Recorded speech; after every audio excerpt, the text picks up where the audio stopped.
to put the man outside for a little while. उन्होंने कुछ देर के लिए उनको बाहर भेजा.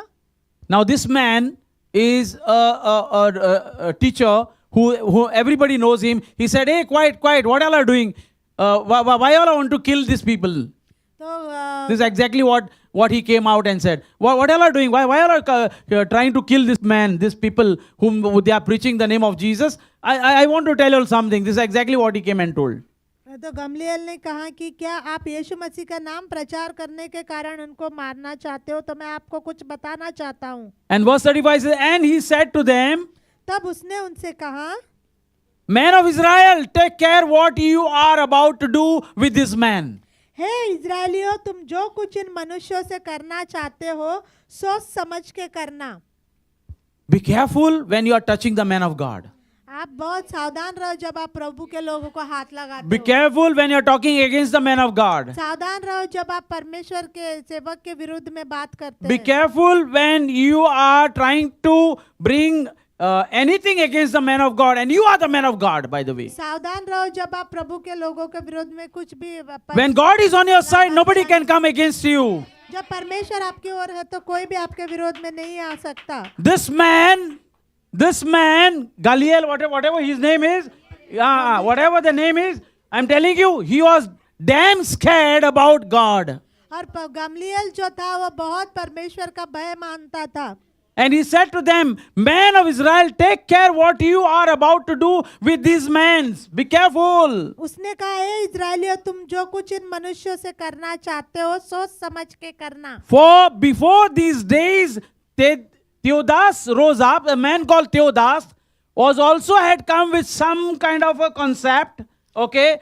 And he rose up claiming to be somebody, and a number of men, about 400, joined him. He was killed, and all who followed him were dispersed and came to nothing. Meaning this man, Theodas by name, he also came with a concept of, and there were a lot of people gathered with him, but he was killed, and the men were totally, his followers were dispersed and came for nothing. क्योंकि इन दिनों से पहले थियोदास यह कहता हुआ उठा कि मैं भी कुछ हूँ, और कोई 400 मनुष्य उसके साथ हो लिए, परंतु वह मारा गया, और जितने लोग उसे मानते थे सब तितर बितर हुए और मिट गए. After him, Judas the Galilean, now not that Judas, this is another Judas. After him, Judas the Galilean rose up in the days of the census and drew away some of the people after him. He too perished, and all who followed him were scattered. उसके बाद नाम लिखाई के दिनों में यहूदा गलीली उठा और कुछ लोग अपनी ओर कर लिए, और वह भी नष्ट हो गया, और जितने लोग उसे मानते थे सब तितर बितर हो गए.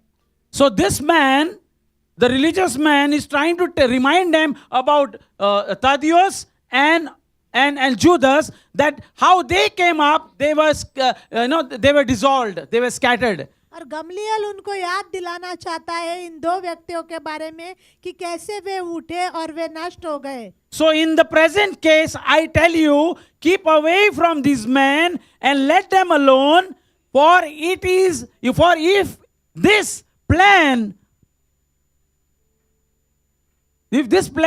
of this undertaking is of man, it will fail.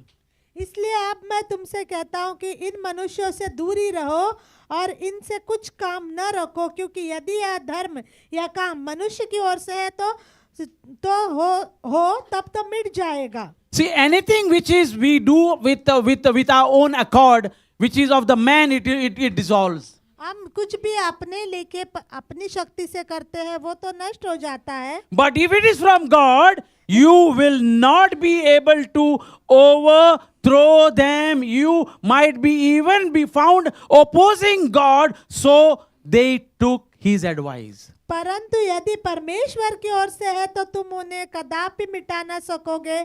कहीं ऐसा ना हो कि तुम परमेश्वर से भी लड़ने वाले ठहरो. My dear friends, if you are serving God and you know that your God is a true God and the God is from the Bible, मेरे प्रिय मित्रों, अगर आप परमेश्वर की सेवा कर रहे हो और अगर आप जानते हो कि वो परमेश्वर बाइबल का परमेश्वर है, वो सच्चा परमेश्वर है, and He is the God of Abraham, Isaac, and Jacob, and His name is Jesus, और वो अब्राहम, इसहाक, याकूब का परमेश्वर है, उसका नाम यीशु मसीह है, then you don't need to fear at all. For whatever situation it may be, you will go through, you will get through. God will bring confusion in the camp of enemy's camp. तो आपको, अगर आप सच्चे परमेश्वर की सेवा कर रहे हो तो आपको डरने की कोई जरूरत नहीं है। परमेश्वर आपको उसमें से लेके जाएगा। You need to only pray and pray and pray, and God will take care of, in charge of everything. आपको सिर्फ प्रार्थना करनी है और बाकी सब परमेश्वर पर छोड़ना है। Amen. And when they had called in the apostles, they beat them and charged them not to speak in the name of Jesus. तब उन्होंने उसकी बात मान ली और प्रेरितों को बुलाकर पिटवाया और यह आदेश देकर छोड़ दिया कि यीशु के नाम से फिर कोई बात मत करना। See, there is a problem in the name of Jesus. यीशु मसीह के नाम में समस्या है। There is a problem. The devil has a problem only in the name of Jesus. शैतान को यीशु मसीह के नाम से ही समस्या होती है। Because there is a deliverance in the name of Jesus. क्योंकि यीशु मसीह के नाम में छुटकारा है। There is a healing in the name of Jesus. क्योंकि यीशु मसीह के नाम में चंगाई है। There is a breakthrough in the name of Jesus. क्योंकि यीशु मसीह के नाम में And the devil knows exactly, because he was defeated 2000 years back and he cannot do anything else, but he can only bring a fear in you. और शैतान ये बात को जानता है और वो 2000 साल पहले वो हराया गया है और वो कुछ भी नहीं कर सकता, वो सिर्फ आपके अंदर डर ला सकता है। But God has not given us a spirit of fear. लेकिन परमेश्वर ने हमें भय का आत्मा नहीं दिया। Praise God. Praise God.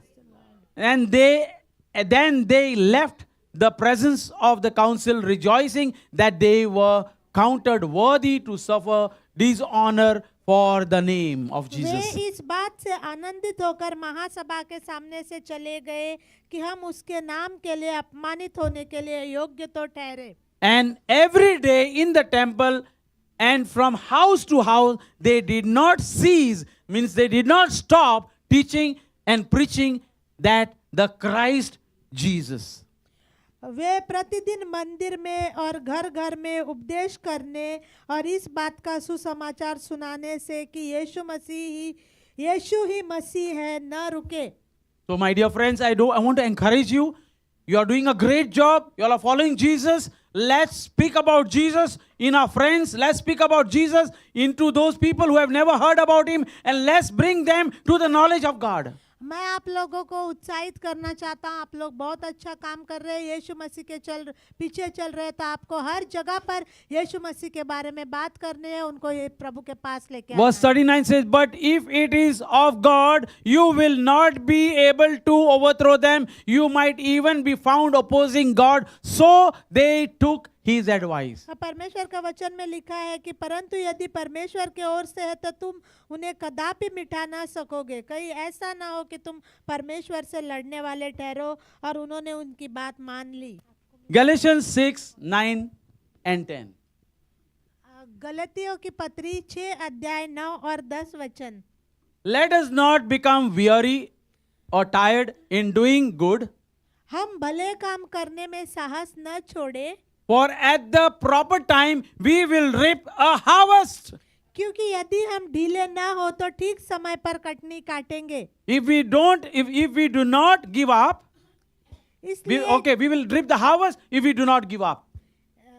यदि हम ढीले ना हो तो ठीक समय पर कटनी काटेंगे। Therefore, as we have opportunity, let us do good to all people, especially to those who belong to the family of believers. इसलिए जहाँ तक अवसर मिले हम सबके साथ भलाई करें, विशेष करके विश्वासी भाइयों के साथ। So we need, if you are beyond a revival, all of us need each other. और अगर हमें बेदारी की जरूरत है तो हमें सबको साथ मिलके करने की जरूरत